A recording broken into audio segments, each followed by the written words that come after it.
Shubor nakaslem jong unongsan Hima.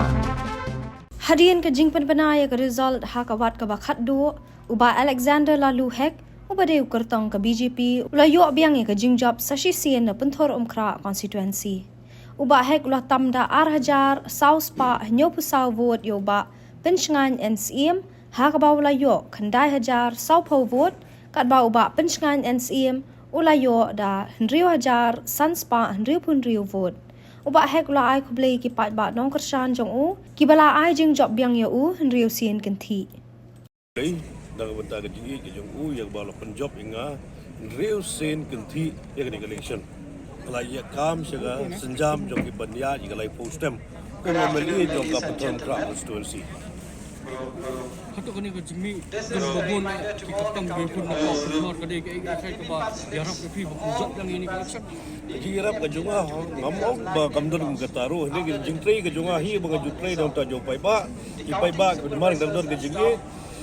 da ke dong ke jingi jenga mar ta ke daw ke da a ke jing senia hanga ban penjob yang ini ke Kami dia tahu sarkar. Untuk sarkar ke jong baik bat ka like minded party kalau orang dua tu sini ba syong ru aga national high command jong BJP. Please kung merong boros kata target jong ke BJP kalau bentuk palat responsi tinggi ngimi ibakan ulong ka ba ibobon gini ki nang ibon sa BJP kim simala benjok. Hai ke gumta number ka long bagi dan milinti bag BJP kan job adu Constituency dan disposin dari ngimpoi je kata gathong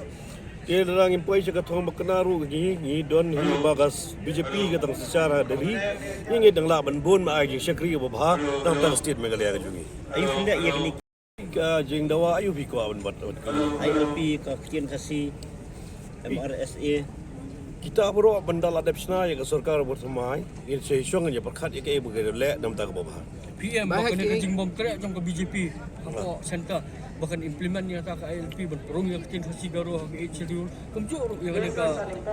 bayi bahkan ke amendment yang ke MRSS yang kita awak bahkan pelong BJP benjok kan kena buat tapi ibang kata ka di daw ba nak ta ka jing bom job BJP ka di election ngam ibang ka di kita ka daw